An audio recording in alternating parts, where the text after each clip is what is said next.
have Amber Tamblyn on the line. Hi, Amber. Oh, it is the truth. It is. Oh, you're here. All praise be to Allah. You made it. I want to know when your birthday is. I'm getting you a watch and a cell phone. No, oh my God, my birthday's in 13 days. Yay! Oh my gosh! Look what I locked myself into already. I'll be expecting it. Otherwise, death threats. Many. Nice. Hey, listen, I expect that from Paris, not from you. You're one of the good ones. I give my own version of a death threat. Yeah, that's right. Hey, listen, I want you to know we're so happy you're here and saw your film, Stephanie Daly, and what a tremendous film and what a tremendous performance you're giving. I'm not saying that because you're here. I really think that you're headed for great things. Oh, thank you so much. What a great... Go ahead. I'm glad you got to see it. Well, yeah, it's a tough film, and it's been a long time coming with this thing. I went to Sundance last year, not this last January, but the year before that, and it's been around for a little while, and it seems to be the film that will not die. It's had a hard time being sold, obviously, because of content and material. Right.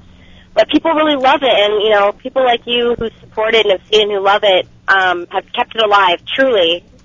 So we're really proud of the little engine that kind of is trying Still to does. good. What? Something like that. Yeah, well, I think, people get out to see it, and I think that it's going to do very well on DVD. It'll do well on TV, and people are going to see it, and they'll find the movie because I think most of the... It's also, it's one of those films where I'm not particularly, whereas as in the Grudge 2, I'm like, if this doesn't make $50 million, we're all fucked. Sorry. It's free no reign, FCC. Free reign. You can't. Really? Yes. I'm going to say, fuck a cunt on air. You heard me. Wow. Yes, you can fuck a cunt all day.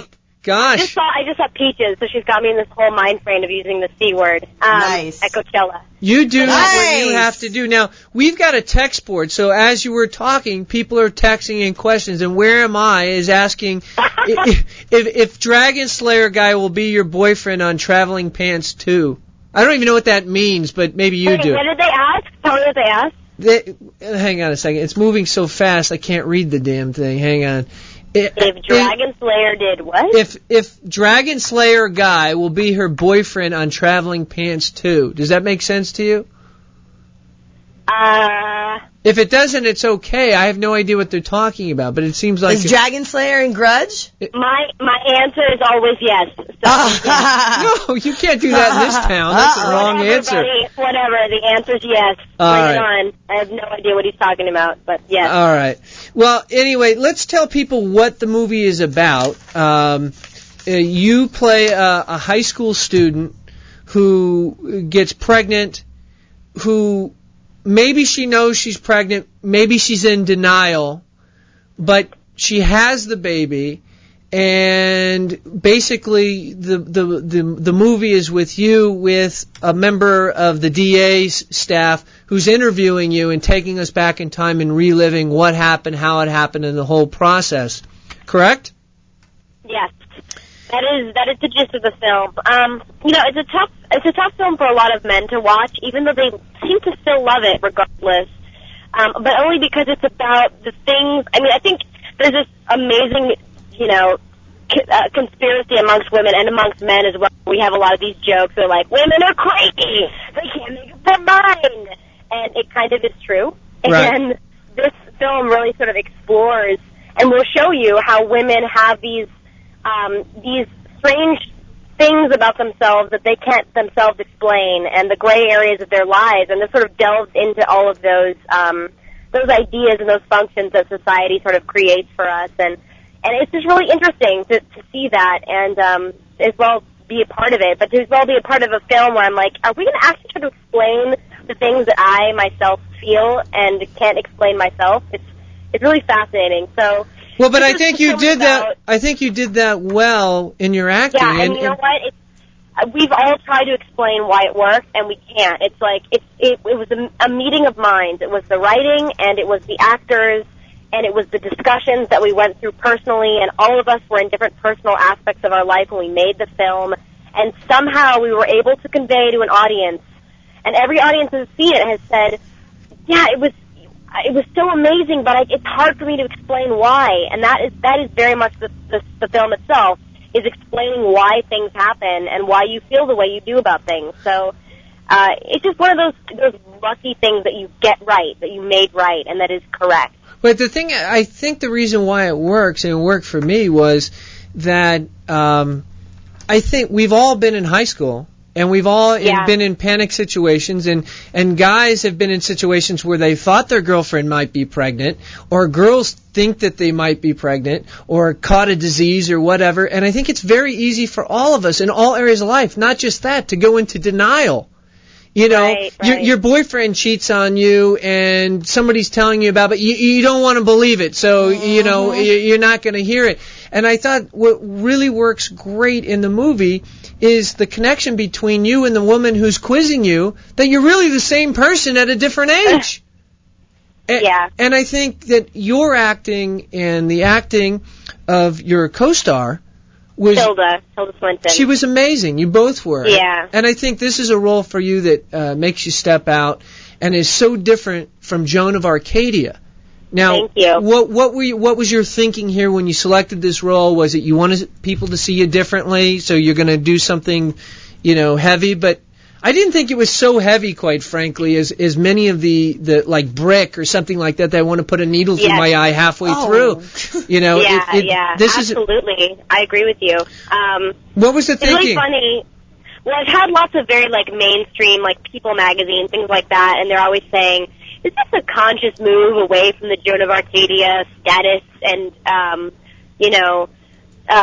sort of idea of who you are?" And I'm like, what? Who are these people that think I have like a conscious, like I'm like, oh, I did Joan of Arcadia and that was so Joan of Arcadia and now I must be something anti that. And, I mean, for any artist, the truth of it is that you just want to create something that touches people on any level, and it's at least for me, I can speak for myself, that it's never a matter of, I must do something that's opposing to that character, to that script, because I love Joan of Arcadia as much as I love Stephanie Daly, and that is a testament to what I enjoy doing, which is creating characters that affect people either negatively or positively. I really don't care. I don't give a shit as long as people are affected.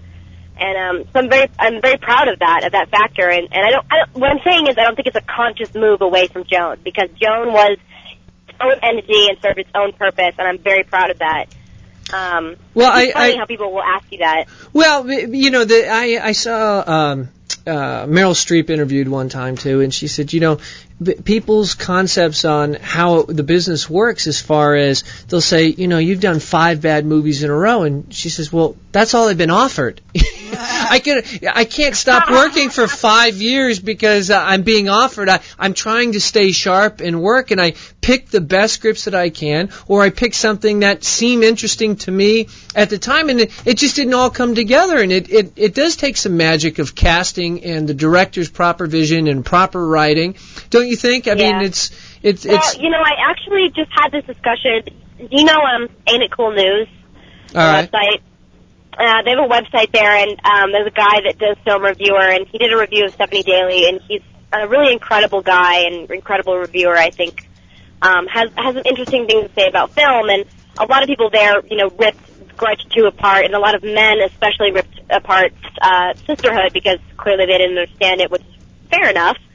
Right. And I actually posted on there, and I sent out a thing saying, you know, you need to understand that this is a business, and in order for me to make Stephanie Daly and normal adolescent behavior, I had to make The Grudge 2. It is a business, and you do what you're offered in order to make what you're loved. And this was definitely like a labor of love, and would not have happened had I not done some of the things and films that I've done. So I always ask fans, I'm like, support actors you like. Support creative artists that you like, that will try to get made the films that you want to see in order to make you happy and to appease the art form itself, but not necessarily to compromise their integrity. But if it is compromised, let it go and support them, even if you don't support the film. I think it's like a major misconception with fans. Well, you have to have a profile to be able to draw people to the theater. So you got to do some of the bigger budget stuff that maybe it's not a perfect movie, but it is a big grosser, and now that enables you to do the littler picture that has got a better story.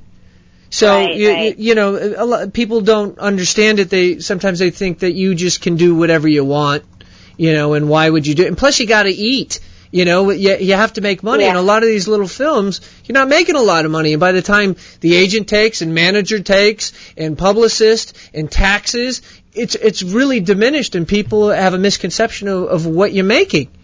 So that is true. And actually, the next book of poetry that I'm putting out is going to be in December, and a lot of the work that I wrote this year and last year deals in depth with things like that, and with things that you think you see and you know about, but what lies beneath that. And I think it's something that people in general don't understand about the relationship between star and fan, and how important it is to support people that you like or that are even barely interesting to you, right, as opposed to people that you can't, supporting people that you can't stand, and how that's what you will continue to get if that's what you support. I mean, it really is. I think that more than politics itself, I think that the actor medium and the Hollywood medium is a bigger political movement than anything that we've seen in years, and that it has a lot to do with supporting that. So anyway, I'm all for it, and this film is definitely something that was for once like 100% labor of love, and I would walk across hospitals to make sure people see it. Well, listen, you know, I think it's possible you could get an Academy Award nomination for this, because I think that it's the thing that I like about you is that you're real. You're not bullshit. You're not primping for the camera. You're pretty, but you haven't had 8 years of plastic surgery.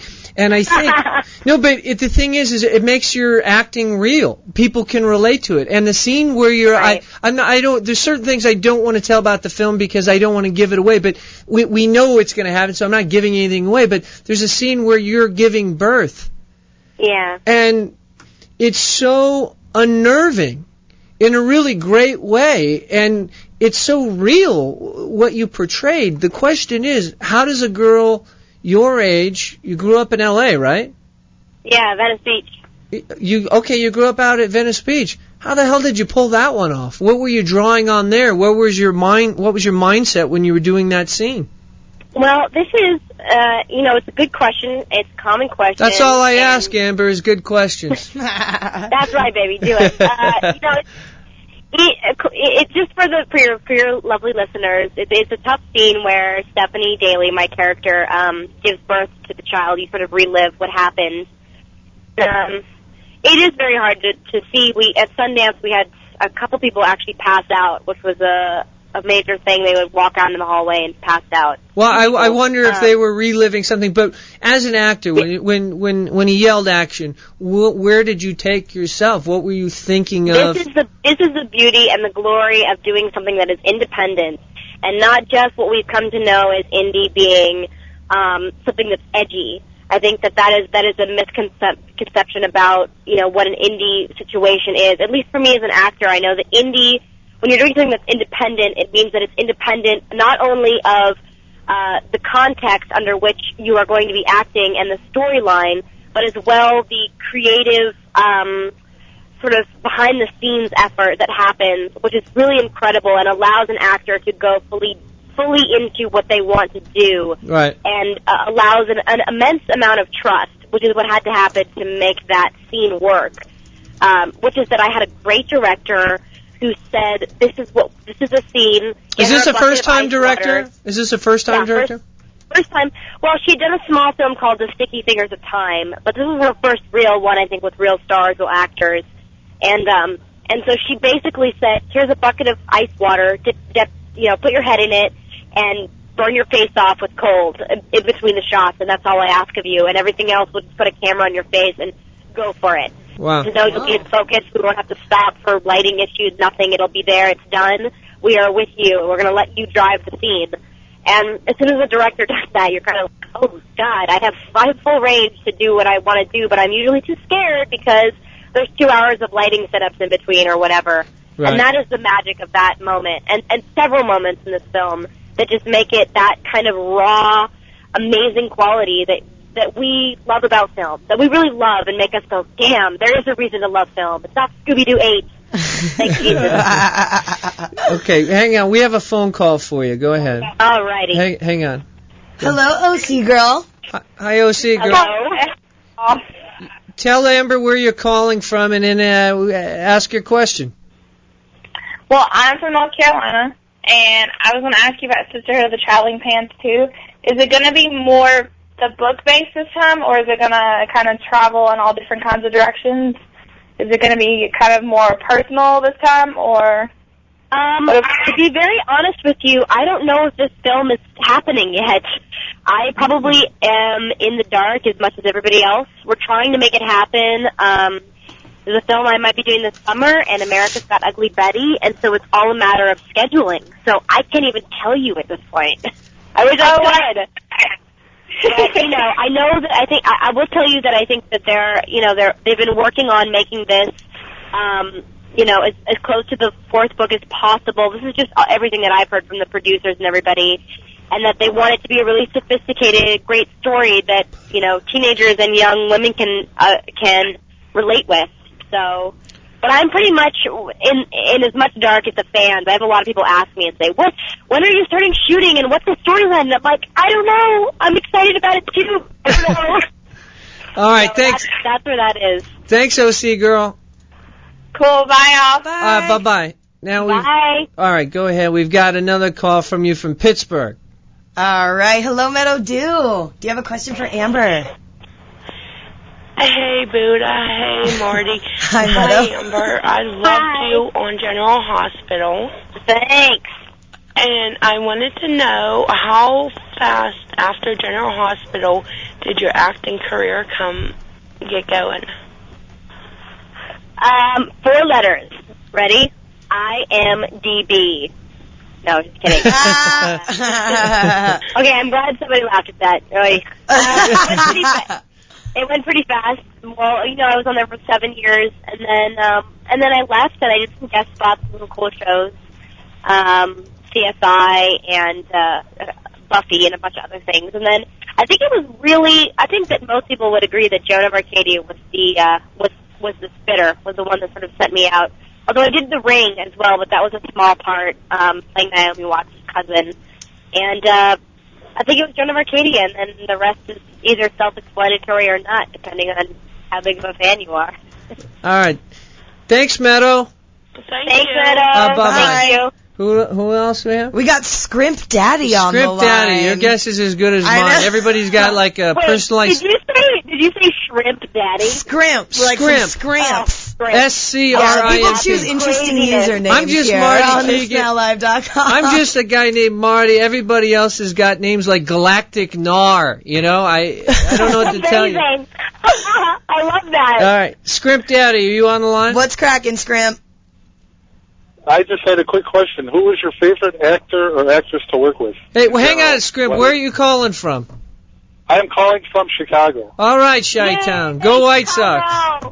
Go White Sox. Chicago so much. It's great. Joe Mantegna's from there. He has an amazing restaurant in L.A. called Taste Chicago, actually. Oh, really? The only place you can get really good, Chicago-type food.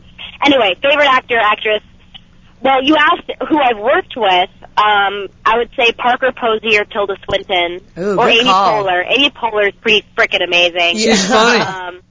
She's hilarious, and she just sent me an email recently saying, "Aunt Tam, when's your baby killer movie coming out? I want to see it." Just classic Amy Poehler. So those are who I have loved working with. I would love to work with Diane Lane, Meryl Streep, any of the amazing women, myriad of amazing women actresses out there. What about Marty Keegan?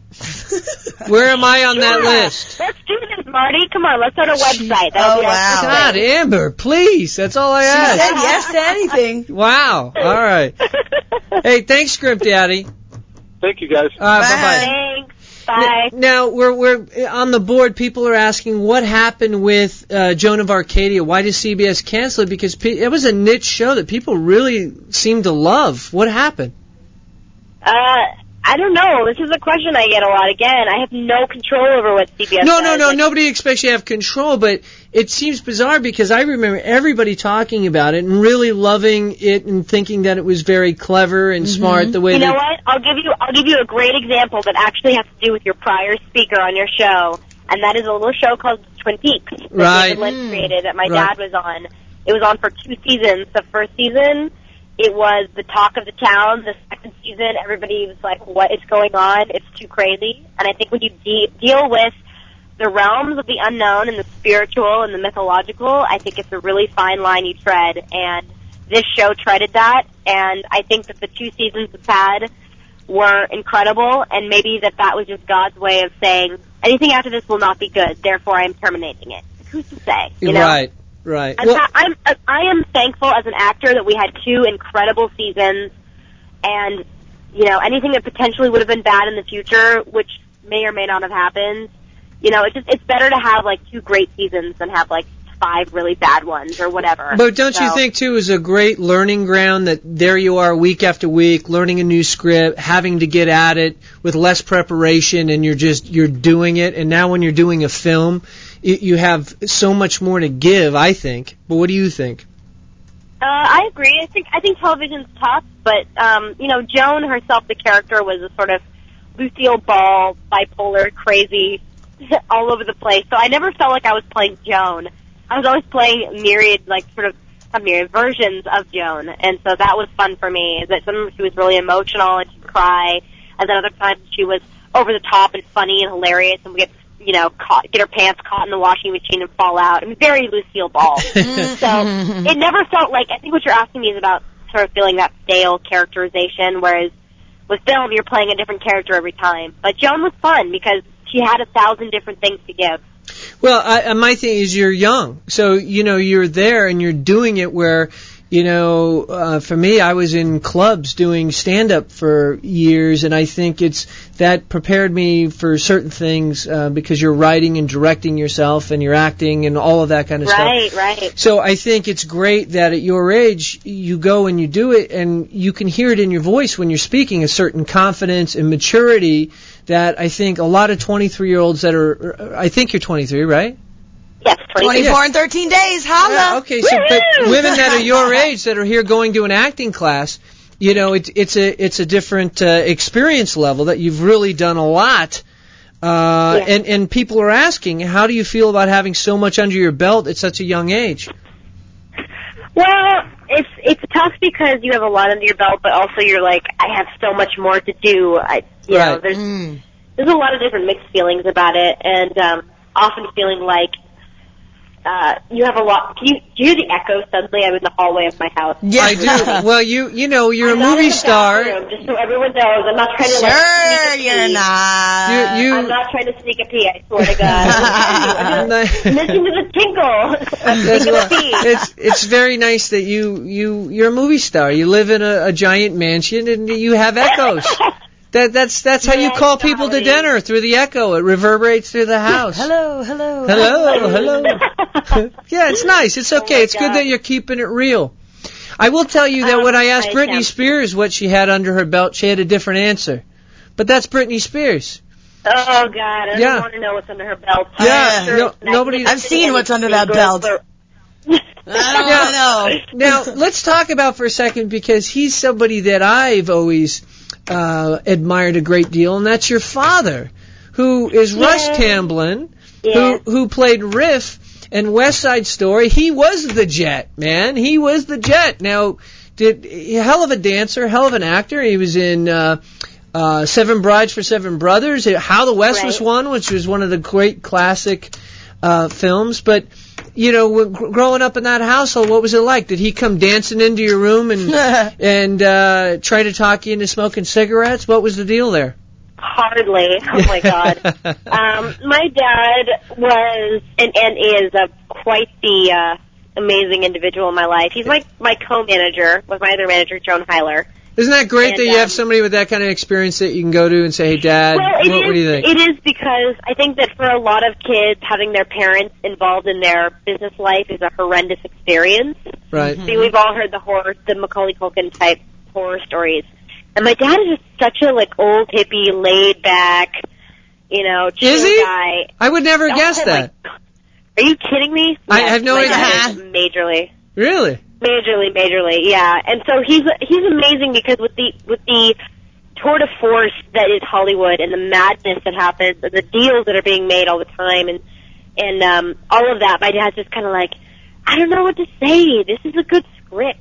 Do it. That's his only commentary. But what's that like for you as a kid? I mean, my dad was a plumber, you know, and not that there's anything wrong with that. There's nothing wrong with that. I like that, but I can't imagine my dad being, you know, John Wayne or, I don't know, in West Side Story, you know, or you just don't pay any attention to it because you're a kid and he's dad. Well, I think I was fascinated by it, you know, at a young age, because especially when you would watch West Side Story and I would see my dad get murdered Right. on the screen, and I would think to myself, you know, there's two things. You're like, why is my dad being murdered? But the other thing is, this guy doesn't even look like my dad, so I don't know if I'm supposed to associate him with my dad, because my dad is 60 and has a long beard, and this kid looks like he's 18 years old. It's very interesting when you're younger about the feelings you have about all of that. Right. But, I mean, the basis of it is that my dad is my best friend. He's a very, very supportive important part of my life, and is supportive but amazing. And he's the one, I think, when people always say, oh, you're so grounded, blah, blah, blah, blah, and how do you stay out of being superficial, and which I am so superficial. I'm not trying to come off as not superficial. Well, you don't have to tell me. I can see that right away. Well, you know what, though? It's just having somebody that understands that human beings and being proletarian and being a part of society, and not just in a superstardom kind of mentality, but really just like being around people and hanging out is so much more a part of life and the gift of the arts than I think actors give credit to. So yeah, but good for him. Good for him, because you know, he's a great force in that Amber, sense. it's a bore.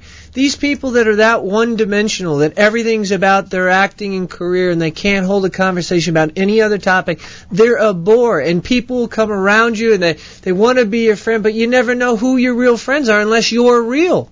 And True that's what story. I don't get about a lot of these people. And it's, you know, but that's got to be instilled in you at a young age from a parent. So, you know, good for your dad that he gets that there's more to life than being a character in a film. My dad, yeah. If you guys ever want him on your show, he will make you laugh so hard because he's so old and has such like a, but yet he's so young at heart. He's 72 now. He'll be 73 Is he in December. 72? How is that possible? Yeah, but if you saw a picture of him, I swear to God, every time I introduce him for the first time to somebody and they're like, oh, I was raised on Seven Brides and Seven Brothers, West Side Story, I can't meet your dad. I'm like, trust me, he's so low-key.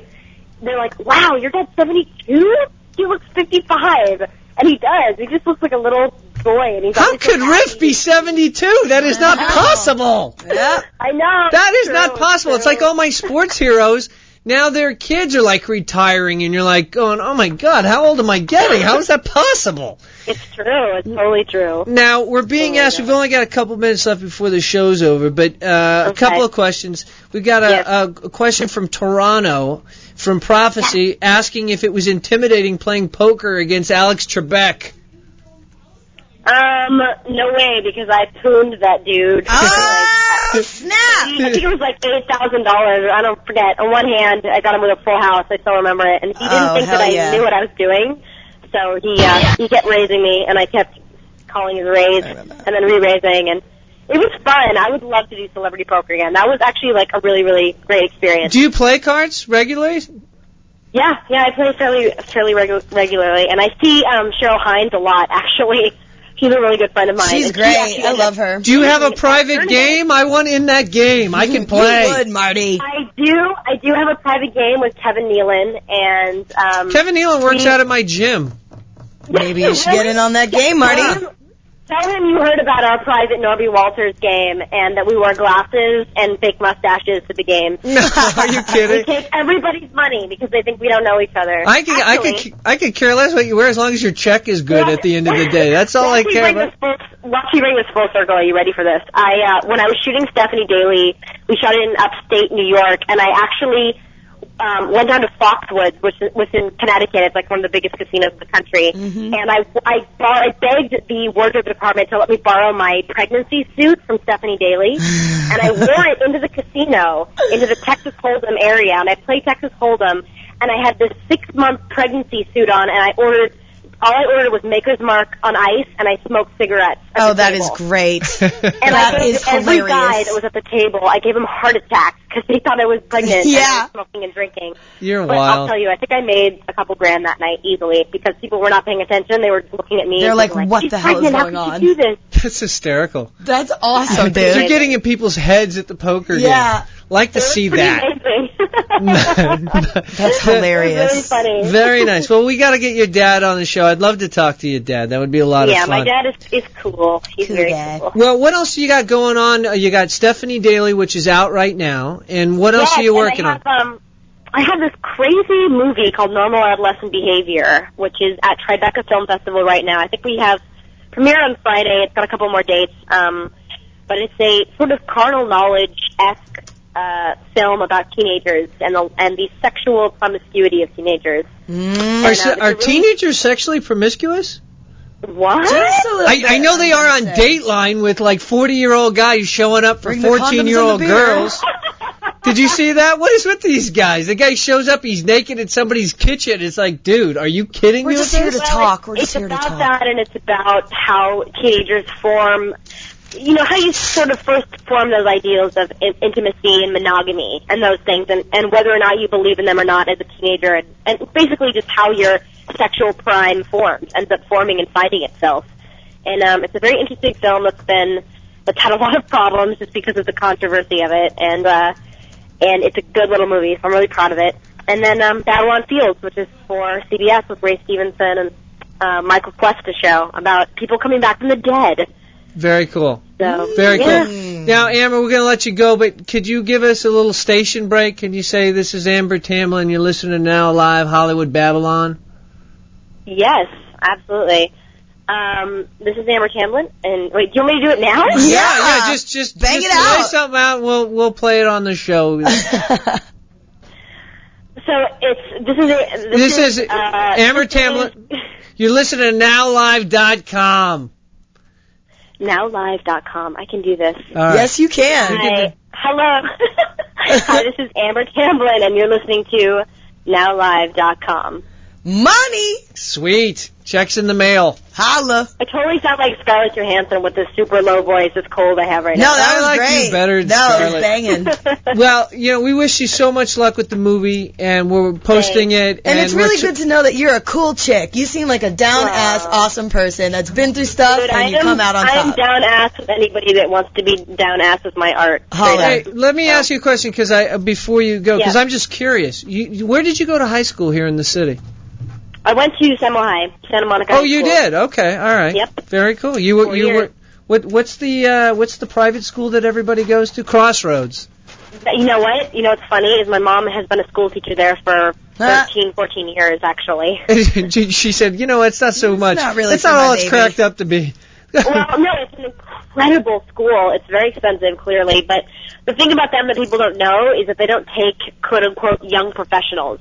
So you can't be an actor and go there. Like, you go What? to public school. Why would that be? Oh, yeah. Well, that's why Kate Hudson, Jack Black, everybody who went to that school couldn't start acting until after they graduated because Oh, ain't that a their bee? curriculum is so strong that they can't make exceptions for people based on their work or their business. I whatever they're just doing. don't see Jack Black as an academic. Can I say that? I find it hard to he believe. was. I've got a feeling he was bonging out a little more than he was burning the books. He was burning a bud. Oh, my God. Yeah. Anyway, well, So thank you funny. so much for being here. You were great. And anytime you want to come on to promote anything you have, you're very welcome to do so. You guys are awesome. Thank you so much. I really appreciate it. Thanks, No Amber. problem. Thanks for coming, babe. Bye-bye. Of course. Okay, guys. Bye. Bye-bye. Bye.